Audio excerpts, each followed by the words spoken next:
मुंबईच्या वरळीतील बीडीडी चाळ पुनर्विकास प्रकल्पाच्या पहिल्या टप्प्यातील घरांचा चावी वाटप कार्यक्रम आज पार पडला।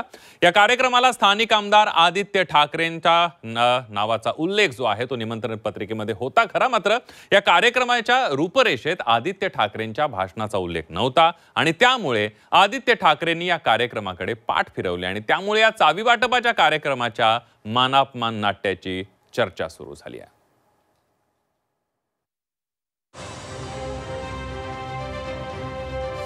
येणाऱ्या मुंबई महानगरपालिकेच्या निवडणुका आहेत। या निवडणुकांमध्ये सगळं क्रेडिट काय हे आम्हीच केलं ते आम्हीच केलं हे कुठेतरी करण्याचा केवळवाडा प्रयत्न त्यांचा आहे।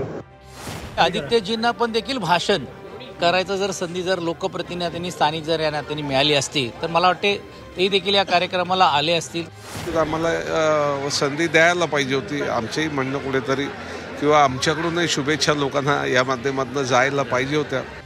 भाषणापेक्षा आपण जे समाजसेवेचं रोज स्वीकारलेलं आहे, सामाजिक कार्याचं रोज स्वीकारलेलं आहे, हे आपल्यापेक्षा मोठं आहे।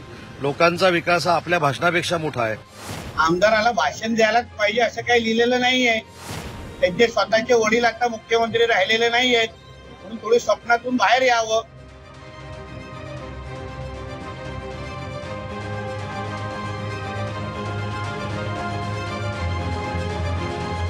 मुंबईच्या वरळी बीडीडी रहिवाशांना पहिल्या टप्प्यातील घरांच्या चाव्यांचं वाटप करण्यात आलंय। मुख्यमंत्री देवेंद्र फडणवीसांसह दोन्ही उपमुख्यमंत्र्यांच्या हस्ते 556 रहिवाशांना घरांचा ताबा देण्यात आलाय। मात्र या कार्यक्रमावरून मानापमान नाट्य रंगल्याचं पाहायला मिळालं। निमंत्रण पत्रिकेत नाव असतानाही शिवसेना उद्धव बाळासाहेब ठाकरे पक्षाचे नेते आणि स्थानिक आमदार आदित्य ठाकरेंनी या कार्यक्रमाकडे पाठ फिरवली।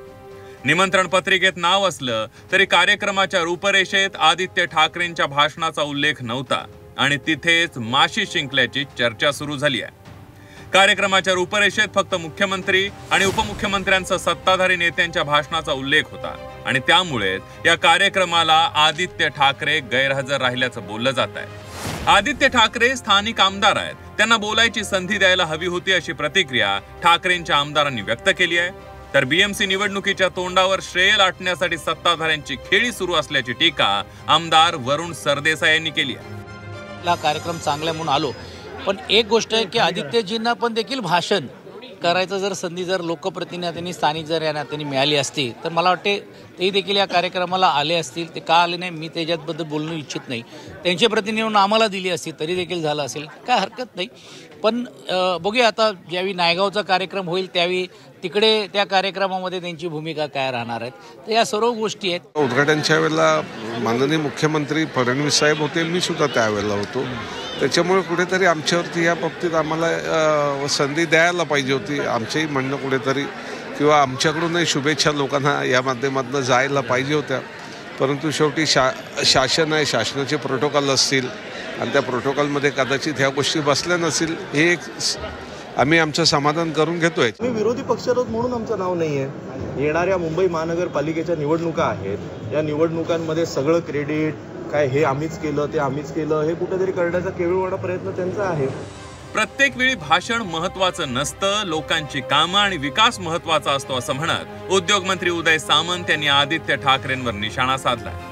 कदाचित त्यांनी काहीच प्रयत्न केले नसतील म्हणून ते राहणार नसतील। भाषण नाकारल्यामुळे सगळ्याच गोष्टी भाषणामध्ये येतात अशातला भाग नाही। भाषणापेक्षा लोकांचं भलं, लोकांचा विकास आणि लोकांच्या अडीअडचणी सोडवणं हे महत्वाचं असतं। भाषणं काय आम्ही करत राहतो। आता अनेक वेळा आमच्यावर देखील असे प्रसंग आलेले आहेत की मोठमोठे नेते मंडळी आले, आम्ही त्या मतदारसंघाचे आमदार आहोत, आम्ही जिल्ह्याचे पालकमंत्री आहोत, पण आम्ही भाषण नाही केलं। भाषणापेक्षा आपण जे समाजसेवेचं रोज स्वीकारलेलं आहे, सामाजिक कार्याचं रोज स्वीकारलेलं आहे, हे आपल्यापेक्षा मोठं आहे। तर त्यांचे वडील आता मुख्यमंत्री नाहीत, त्यांनी स्वप्नातून बाहेर यावं असं म्हणत मंत्री नितेश राणे यांनी शेलक्या शब्दात आदित्य ठाकरेंवर टीकास्त्र डागलाय। राजशिष्टाचारामध्ये अगर मुख्यमंत्री असतील, दोन्ही उपमुख्यमंत्री असतील, प्रमुख, त्याच्यामध्ये आमदाराला भाषण द्यायलाच पाहिजे असं काही लिहिलेलं नाहीये। त्यांचे स्वतःचे वडील आता मुख्यमंत्री राहिलेले नाही आहेत, म्हणून थोडी स्वप्नातून बाहेर यावं है ना।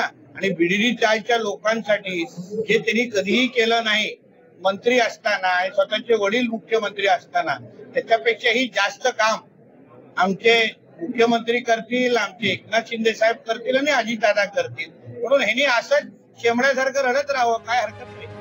वरळीतील बीडीडी चाळींचा मोठ्या प्रतीक्षेनंतर पुनर्विकास झाला.